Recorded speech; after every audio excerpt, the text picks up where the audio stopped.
नमस्कार दोस्तों, स्वागत है आपका हमारे चैनल स्टडी विथ पीके में। दोस्तों आज हम देखेंगे बहुत ही महत्वपूर्ण प्रश्नों का संग्रह दोस्तों, जो कि आपकी आगामी एग्जाम के लिए बहुत ज़्यादा इंपॉर्टेंट होने वाले हैं।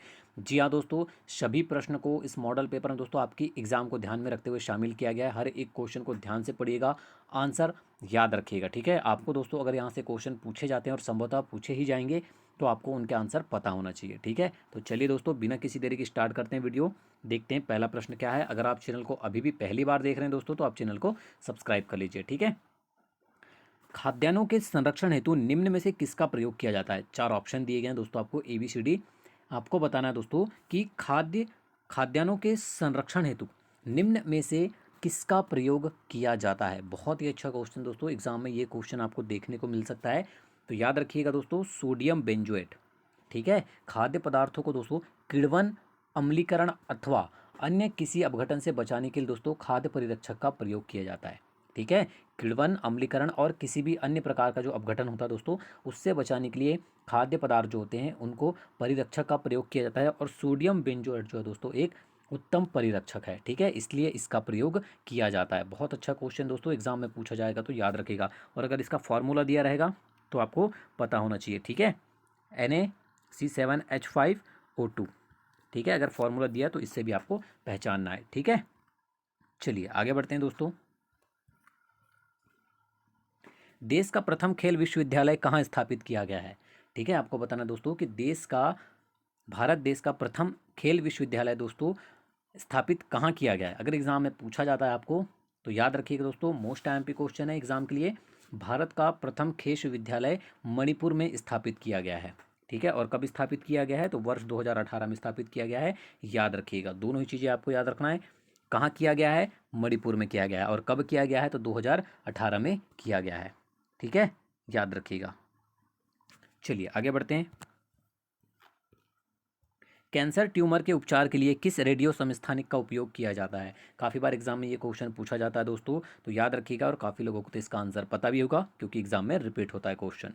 ठीक है, तो दोस्तों कैंसर के उपचार के लिए जिस रेडियो समस्थानिक का प्रयोग किया जाता है दोस्तों, वह कोबाल्ट-60 का प्रयोग किया जाता है। ठीक है, याद रखिएगा। और दोस्तों याद रखिएगा, कोबाल्ट-60 के उत्सर्जन द्वारा अल्फा विकिरण होती है। ठीक है, किस किरणों का उत्सर्जन होता है, अल्फा किरणों का। ठीक है, याद रखिएगा, जिसका उपयोग कैंसर के इलाज में किया जाता है। क्योंकि दोस्तों यह विकिरण जो है वो कैंसर की कोशिकाओं को खत्म कर देती है। ठीक है, याद रखिएगा। फीफा विश्व कप 2022 का आयोजन किस देश में प्रस्तावित है। ठीक है, आपको बताना है दोस्तों, फीफा विश्व कप 2022 का जो आयोजन है दोस्तों, वो कतर में प्रस्तावित है। ठीक है, एग्जाम में ये क्वेश्चन पूछा जा सकता है आपको, तो याद रखिएगा, फीफा विश्व कप 2022 का जो आयोजन दोस्तों वो कतर में प्रस्तावित है।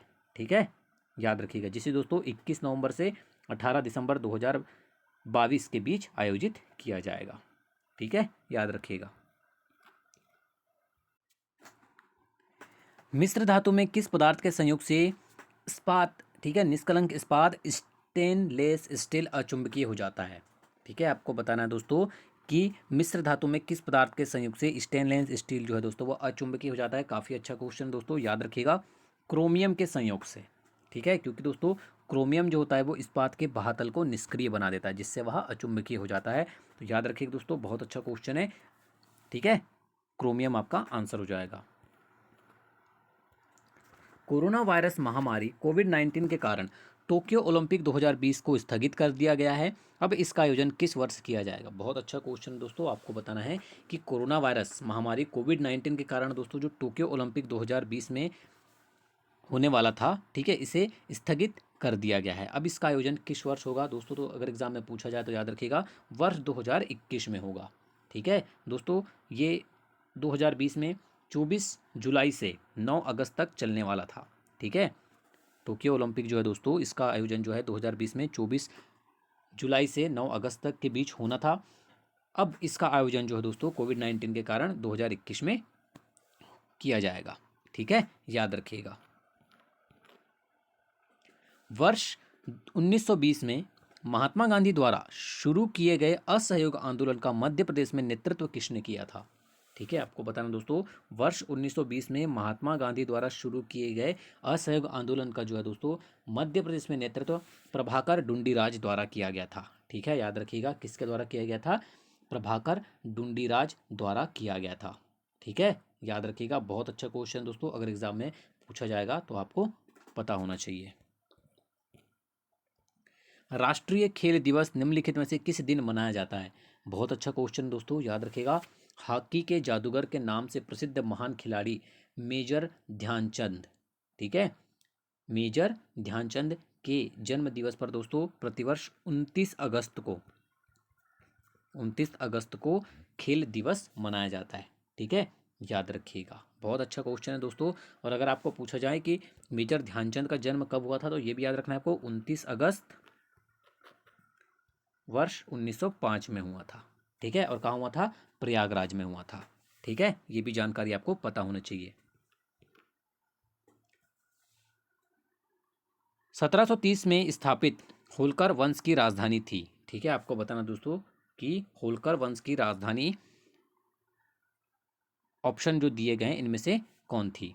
ठीक है, 1730 में जो स्थापित हुआ दोस्तों होलकर वंश, सभी को पता है दोस्तों, काफी बार एग्जाम में पूछा जाता है, इंदौर थी। ठीक है, याद रखिएगा, होलकर वंश की राजधानी इंदौर थी। और इस वंश की स्थापना दोस्तों काफी बार पूछा जाता है, मालवा में मल्हार राव होलकर द्वारा 1730 में की गई थी। ठीक है, ये भी जानकारी आपको पता होना चाहिए, काफी इंपॉर्टेंट क्वेश्चन दोस्तों, अगर एग्जाम में पूछा जाता है तो आपको पता होना चाहिए। उरांव जनजाति के गांव मुखिया को क्या कहा जाता है। ठीक है, आपको बताना है दोस्तों कि उरांव जनजाति के जो गांव के जो मुखिया होते हैं दोस्तों, उन्हें क्या कहा जाता है। काफ़ी बार एग्जाम में ये क्वेश्चन पूछा जाता है आपको, तो याद रखिएगा दोस्तों, मोस्ट टाइम पे क्वेश्चन है। ठीक है, इसे दोस्तों महतो कहा जाता है। ऑप्शन नंबर ये आपका आंसर हो जाएगा। ठीक है, क्या कहा जाता है दोस्तों, महतो कहा जाता है। अगर एग्जाम में पूछा जाता है तो आपको पता होना चाहिए। ठीक है, और दोस्तों याद रखिएगा, इस जनजाति के जो प्रमुख पर्व हैं वो सरना पूजा, कर्मा पूजा एवं कुलदेव पूजा है, क्योंकि इससे रिलेटेड भी क्वेश्चन आपको एग्जाम में पूछे जाते हैं। और दोस्तों एक चीज़ और याद रखिएगा, इस जनजाति में बुंदे विवाह व ढुकू विवाह प्रचलित है। ठीक है, बुंदे विवाह और ढुकू विवाह प्रचलित है उराव जनजाति में। अगर इस टाइप के क्वेश्चन एग्जाम में पूछे जाते हैं तो ये भी चीज़ आपको पता होना चाहिए। बटरफ्लाई स्ट्रोक का संबंध निम्न में से किससे है। ठीक है, आपको बताना दोस्तों, बटरफ्लाई स्ट्रोक का जो संबंध है दोस्तों वो किससे है, तो याद रखिएगा तैराकी से है। ऑप्शन नंबर बी आपका आंसर हो जाता है। ठीक है, अगर एग्जाम में पूछा जाए तो याद रखिएगा। और इस प्रकार की तैराकी में दोस्तों जो तैराक होता है वो अपने दोनों हाथ पानी की सतह से ऊपर एक साथ आगे और एक साथ आगे से पीछे की ओर ले जाता है। ठीक है, याद रखिएगा। तो आपको पता चल गया, बटरफ्लाई स्ट्रोक तैराकी से संबंधित है। खो खो खेल में कितने खिलाड़ी एक टीम में होते हैं। दोस्तों ये क्वेश्चन काफ़ी इजी है, बट काफ़ी बार एग्जाम में पूछा जाता है। ठीक है, तो याद रखिएगा दोस्तों, खो खो खेल में खिलाड़ियों की जो संख्या होती है दोस्तों वो 9 होती है। ठीक है, ऑप्शन नंबर सी आपका आंसर हो जाएगा। ठीक है, याद रखिएगा दोस्तों, बहुत अच्छा क्वेश्चन है, अगर एग्जाम में पूछा जाता है तो आपको पता होना चाहिए। साथ ही दोस्तों याद रखिएगा, देखिए खो खो में तो आपको पता चल गया कितने खिलाड़ी होते हैं, 9 खिलाड़ी होते हैं। साथ में ही दोस्तों बेसबॉल में, ठीक है, अगर बेसबॉल में पूछा जाए, बेसबॉल में भी दोस्तों 9 खिलाड़ी होते हैं एक टीम में। ठीक है, याद रखिएगा, याद हो गया। अब दोस्तों देखिए 11 खिलाड़ी किस किस खेल में होते हैं। आपका एक हो गया क्रिकेट, ठीक है, दूसरा हो गया हॉकी और तीसरा हो गया आपका फुटबॉल। ठीक है, इन तीनों ही में खेल में दोस्तों खिलाड़ियों की जो संख्या है वो 11-11 होती है। कबड्डी में पूछा जाता है दोस्तों काफ़ी बार कि कितनी होती है, तो याद रखिएगा कबड्डी में खिलाड़ियों की संख्या एक टीम में 7 होती है। ठीक है, चलिए आगे बढ़ते हैं। कुछ पौधों के बीज अंकुरित नहीं हो पाते यदि वे फल बक्षी पक्षियों के पाचन क्षेत्र से न गुजरे, इसका कारण क्या है। ठीक है, आपको बताना दोस्तों कि कुछ पौधे जो हैं, कि पौधे के जो बीज होते हैं वो अंकुरित नहीं हो पाते यदि वे फलभक्षी पक्षियों के पाचन क्षेत्र से न गुजरे हो। इसका जो मुख्य कारण होता है दोस्तों वो याद रखिएगा, बीज आवरण अपारगम्यता होता है। ठीक है, याद रखिएगा, कुछ पादपों के बीज जो है दोस्तों वो अंकुरित नहीं हो पाते हैं यदि वे फलभक्षी पक्षियों के पाचन तंत्र से न गुजरे। इसका जो कारण होता है दोस्तों, उन बीज में उपस्थित अपारगम बीजावरण होता है। ठीक है, याद रखिएगा, अगर एग्जाम में पूछा जाए तो आपको पता होना चाहिए। कौन सी गैस नोबल गैस कहलाती है। आपको बताना दोस्तों कि निम्नलिखित में से कौन सी गैस है जो नोबल गैस कहलाती है। याद रखिएगा दोस्तों, helium gas, option number A, helium gas जो होती है दोस्तों वो नोबल गैस कहलाती है, क्योंकि ये नोबल या उत्कृष्ट धातुओं जैसे प्लेटिनम और गोल्ड के समान मुक्त अवस्था में पाई जाती है, इसलिए इसे क्या कहा जाता है दोस्तों, नोबल गैस कहा जाता है या उत्कृष्ट गैस कहा जाता है। ठीक है, याद रखिएगा, बहुत अच्छा क्वेश्चन है दोस्तों। वर्ष 2020 का साहित्य का नोबल पुरस्कार, ठीक है, अगर एग्जाम में पूछा जाए दोस्तों तो याद रखिएगा, वर्ष 2020 का साहित्य का नोबल पुरस्कार किसे प्रदान किया गया है। बहुत अच्छा क्वेश्चन दोस्तों एग्जाम के लिए, याद रखिएगा, वर्ष 2020 का जो साहित्य का नोबल पुरस्कार है दोस्तों वो अमेरिकी कवयित्री लुइस ग्लुक को प्रदान किया गया है। ठीक है, याद रखिएगा, बहुत अच्छा क्वेश्चन दोस्तों, अगर एग्जाम में पूछा जाता है तो आपको पता होना चाहिए। ठीक है, चलिए आगे बढ़ते हैं। खेलों को बढ़ावा देने के लिए केंद्र सरकार की बहुउद्देशीय योजना खेलो इंडिया में शामिल खेल मल्लखंब का संबंध किस राज्य से। काफ़ी अच्छा और इजी क्वेश्चन दोस्तों, अगर एग्जाम में पूछा जाए तो याद रखिएगा, खेलो इंडिया कार्यक्रम में मध्य प्रदेश के राजकीय खेल मल्लखंब को शामिल किया गया है। ठीक है, तो किससे संबंधित खेल है दोस्तों, मध्य प्रदेश से संबंधित खेल है। ठीक है, याद रखिएगा, ऑप्शन नंबर सी आपका आंसर हो जाएगा। प्रधानमंत्री किसान सम्मान निधि योजना की तर्ज पर किस राज्य सरकार द्वारा मुख्यमंत्री किसान कल्याण योजना की शुरुआत की गई है। काफ़ी बार ये क्वेश्चन दोस्तों एग्जाम में आपको देखने को मिलेगा, क्योंकि बहुत इंपॉर्टेंट क्वेश्चन है दोस्तों, तो याद रखिएगा, प्रधानमंत्री किसान सम्मान निधि योजना की तर्ज पर मध्य प्रदेश के मुख्यमंत्री शिवराज सिंह चौहान ने मुख्यमंत्री किसान कल्याण योजना की शुरुआत की है।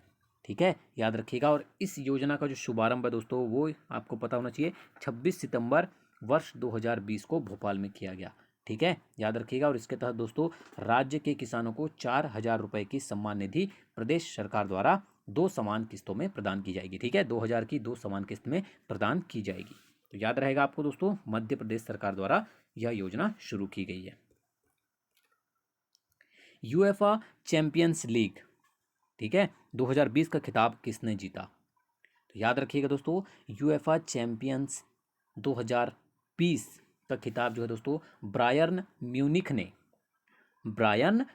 ने पेरिस सेंट जर्मेन को 1-0 से हराकर खिताब यह अपने नाम किया। ठीक है, या खिताब जीता है। ठीक है, याद रहेगा आपको, तो ऑप्शन नंबर ए आपका आंसर हो जाएगा। देखिए दोस्तों, दोनों चीज़ याद रखना है, किसने जीता है ये भी पूछा जाता है आपको, और किसे हराकर जीता है ये भी पूछा जाता है।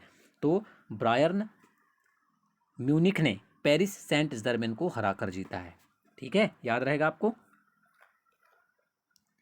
भारतीय खिलाड़ी लक्ष्य सेन का संबंध किस खेल से, काफ़ी बार एग्जाम में पूछा जाता है दोस्तों, याद रखिएगा, भारतीय खिलाड़ी लक्ष्य सेन का जो संबंध है दोस्तों वो बैडमिंटन से है। ऑप्शन नंबर ए आपका आंसर हो जाएगा। ठीक है, अगर एग्जाम में पूछा जाता है दोस्तों तो याद रखिएगा, बैडमिंटन से संबंधित है लक्ष्य सेन। चौथे शीतकालीन युवा ओलंपिक खेल 2024 का आयोजन कहाँ होगा। ठीक है, आपको बताना दोस्तों, चौथे शीतकालीन युवा ओलंपिक खेल 2020 का आयोजन कहाँ पर होगा। तो याद रखिएगा दोस्तों, दक्षिण कोरिया के गैंगवॉन प्रांत को चौथे शीतकालीन युवा ओलंपिक खेल 2024 की मेजबानी हेतु चुना गया है। ठीक है, याद रखिएगा, ऑप्शन नंबर बी आपका आंसर हो जाएगा। अगर एग्जाम में पूछा जाता है तो आपको पता होना चाहिए। ठीक है, निम्न में से कौन सा मध्य प्रदेश का पहला राष्ट्रीय उद्यान है। ठीक है, सभी को पता है दोस्तों कि कान्हा किसली राष्ट्रीय उद्यान जो है वो मध्य प्रदेश का पहला राष्ट्रीय उद्यान है। ठीक है, याद रखिएगा, बहुत ही अच्छा क्वेश्चन है, एग्जाम में लगातार रिपीट होता है, सभी को इसका आंसर पता होना चाहिए। ठीक है, और दोस्तों याद रखिएगा कि इसकी स्थापना एक अभ्यारण्य के रूप में वर्ष 1933 में हुई थी, एक अभ्यारण्य के रूप में। ठीक है, और वर्ष 1955 में दोस्तों इसे राज्य का पहला राष्ट्रीय उद्यान बनाया गया था। ठीक है, आपको दोनों ही चीज़ याद रखना है दोस्तों, बहुत अच्छा क्वेश्चन है, अगर एग्जाम में पूछा जाता है तो आपको पता होना चाहिए। और दोस्तों ये भी आपको पता होना चाहिए कि वर्ष 1974 में इसे प्रोजेक्ट टाइगर में शामिल किया गया। ठीक है, तीनों ही चीज़ याद रखिएगा। निम्न में कौन मध्य प्रदेश का सबसे बड़ा राज्य मार्ग है। ठीक है, बहुत अच्छा क्वेश्चन है दोस्तों, अगर एग्जाम में पूछा जाता है तो आपको पता होना चाहिए कि निम्नलिखित में से मध्य प्रदेश का, ठीक है, और एग्जाम में ये क्वेश्चन आपको जरूर देखने को मिल सकता है दोस्तों। ठीक है, मध्य प्रदेश का सबसे बड़ा राज्य मार्ग कौन सा है। ठीक है, दोस्तों अगर एग्जाम में पूछा जाता है तो याद रखिएगा चिल्पी बड़ोदरा राजमार्ग। ठीक है, चिल्पी बड़ोदरा राजमार्ग जो है दोस्तों वो मध्य प्रदेश राज्य का सबसे बड़ा राजमार्ग है और इसकी लंबाई जो दोस्तों 755.3 किलोमीटर है। ठीक है, ये भी चीज़ आपको याद रखना है। ठीक है, अगर एग्जाम में पूछा जाए तो याद रखिएगा। और यह राजमार्ग जो है दोस्तों वो MPSH-26 के नाम से भी जाना जाता है। ठीक है, चलिए आगे बढ़ते हैं। मध्य प्रदेश में कोयले की खानें मुख्यतः किस कल्प की है? काफ़ी बार ये क्वेश्चन एग्जाम में पूछा जाता है दोस्तों, सभी को इसका आंसर पता है कि मध्य प्रदेश में कोयले की खानी जो है दोस्तों वो मुख्यतः गोंडवाना कल्प की है। ठीक है, ऑप्शन नंबर बी आपका आंसर हो जाएगा। ठीक है, याद रहेगा आपको दोस्तों। और इस क्षेत्र को दोस्तों दो भागों में विभाजित किया गया है। ठीक है, याद रखिएगा इस क्षेत्र को दो भागों में विभाजित किया गया है, विंध्य प्रदेश कोयला क्षेत्र और सतपुड़ा कोयला क्षेत्र। ठीक है, याद रखिएगा। सम्राट अशोक सागर परियोजना किस नदी पर है? मोस्ट टाइम की क्वेश्चन है दोस्तों, ये क्वेश्चन आपको जरूर देखने को मिल सकता है। तो याद रखिएगा दोस्तों, सम्राट अशोक परियोजना जो है दोस्तों वो बेतवा नदी की सहायक नदी हलाली नदी पर स्थित है। ये हलाली नदी है। ठीक है दोस्तों, याद रखिएगा हलाली नदी पर स्थित है जो कि बेतवा नदी की एक सहायक नदी है। मोस्ट टाइम की क्वेश्चन है दोस्तों, याद रखिएगा। अगर एग्जाम में पूछा जाता है तो आपको पता होना चाहिए। और दोस्तों याद रखिएगा सम्राट अशोक सागर परियोजना को हलाली परियोजना के नाम से भी जाना जाता है। ठीक है, याद रखिएगा, बहुत अच्छा क्वेश्चन है दोस्तों। निम्नलिखित कारकों में से कौन सा प्रायद्वीपीय नदियों के पूर्व की ओर बहने का मुख्य कारण है? ठीक है, चारों ऑप्शन को ठीक से पढ़ना है दोस्तों और आपको बताना है कि प्रायद्वीपीय नदियों के पूर्व की ओर बहने का जो मुख्य कारण है वो क्या है। ठीक है, तो दोस्तों याद रखिएगा भारत में प्रायद्वीपीय नदियों के पूर्व की ओर बहने का जो प्रमुख कारण है दोस्तों वो ढाल का अनुसरण करना है। ठीक है, पश्चिमी घाट की तुलना में दोस्तों पूर्वी घाट नीचे होने के कारण ये नदियाँ पूर्व की ओर बहती है। ऑप्शन नंबर डी देख सक रहे हैं दोस्तों आप लोग, पश्चिमी घाट की तुलना में पूर्वी घाट नीचे है, इसीलिए प्रायद्वीपीय नदियाँ जो दोस्तों वो पूर्व की ओर बहती है। ठीक है, याद रखिएगा ऑप्शन नंबर डी आपका आंसर हो जाएगा। अगस्त 2020 को भारत के सबसे लंबे नदी रोपवे का शुभारंभ कहाँ किया गया? मोस्ट टाइम पे क्वेश्चन होगा दोस्तों एग्जाम के लिए, बिल्कुल याद रखिएगा 24 अगस्त। ठीक है, डेट भी याद रखना है आपको 2020 को। ठीक है, 24 अगस्त 2020 को गुवाहाटी में ब्रह्मपुत्र नदी के ऊपर भारत के सबसे लंबे रोपवे नदी रोपवे का उद्घाटन किया गया। ठीक है, देखिए आपको डेट याद रखना है 24 अगस्त 2020। कहाँ किया गया? तो गुवाहाटी में किया गया। ठीक है, जो कि असम राज्य में है। ठीक है, और दूसरी चीज़ दोस्तों किस नदी के ऊपर किया गया? तो आपको ये भी याद रखना है दोस्तों, ब्रह्मपुत्र नदी के ऊपर किया गया। ठीक है, याद रखिएगा। डिजिटल इंडिया के अंतर्गत भारतीय प्रधानमंत्री द्वारा अगस्त 2020 में किस स्थान के लिए सबमरीन ऑप्टिकल फाइबर केबल परियोजना शुरू की गई है? ठीक है, याद रखिएगा दोस्तों, बहुत अच्छा क्वेश्चन है, अगर एग्जाम में पूछा जाता है तो आपको पता होना चाहिए। डिजिटल इंडिया अभियान के अंतर्गत दोस्तों 10 अगस्त 2020 को, ठीक है याद रखिएगा 10 अगस्त 2020 को भारतीय प्रधानमंत्री नरेंद्र मोदी द्वारा वीडियो कॉन्फ्रेंसिंग के माध्यम से अंडमान निकोबार द्वीप समूह के लिए सबमरीन ऑप्टिकल फाइबर केबल परियोजना शुरू की गई है। ठीक है, तो आपका आंसर क्या हो जाएगा? ऑप्शन नंबर सी दोस्तों, ये केबल परियोजना है। ठीक है ना, चलिए आगे बढ़ते हैं दोस्तों, नेक्स्ट क्वेश्चन देखते हैं। याद हो गया आपको अंडमान व निकोबार द्वीप समूह में। ठीक है, वर्ष 2020 का शांति का नोबेल पुरस्कार किसे प्रदान किया गया? ये क्वेश्चन तो दोस्तों श्योर है आपको एग्जाम में पूछा जाएगा। वर्ष 2020 का शांति का नोबेल पुरस्कार जो है दोस्तों वो world food programme WEP world food programme को प्रदान किया गया है। ठीक है, याद रखिएगा। और यह पुरस्कार जो है दोस्तों इन्हें भूख से निपटने में किए गए प्रयासों तथा संघर्ष प्रभावित क्षेत्रों में शांति के लिए बेहतर स्थिति में योगदान देने के लिए एवं युद्ध संघर्ष के हथियार के रूप में भूख के उपयोग को रोकने के प्रयासों में एक प्रेरक शक्ति के रूप में कार्य करने के लिए दिया गया है। ठीक है, याद रखिएगा, बहुत अच्छा क्वेश्चन दोस्तों, एग्जाम में जरूर पूछा जाएगा। आपको याद हो गया वर्ल्ड फूड प्रोग्राम को दिया गया है। वर्ष 2020 में एशिया की सबसे बड़ी सौर परियोजना का शुभारंभ किस राज्य में किया गया? मोस्ट टाइम पे क्वेश्चन दोस्तों, याद रखिएगा अगर एग्जाम में पूछा जाएगा तो। वर्ष 2020 में एशिया की सबसे बड़ी सौर ऊर्जा परियोजना की शुरुआत जो है दोस्तों वो मध्य प्रदेश के रीवा जिले में की गई है। ठीक है, और दोस्तों इस परियोजना को, ठीक है, इस सौर परियोजना का जो नाम है दोस्तों वो रीवा सौर परियोजना है। ठीक है, याद रखिएगा किस राज्य में की गई है, मध्य प्रदेश राज्य के रीवा में की गई है।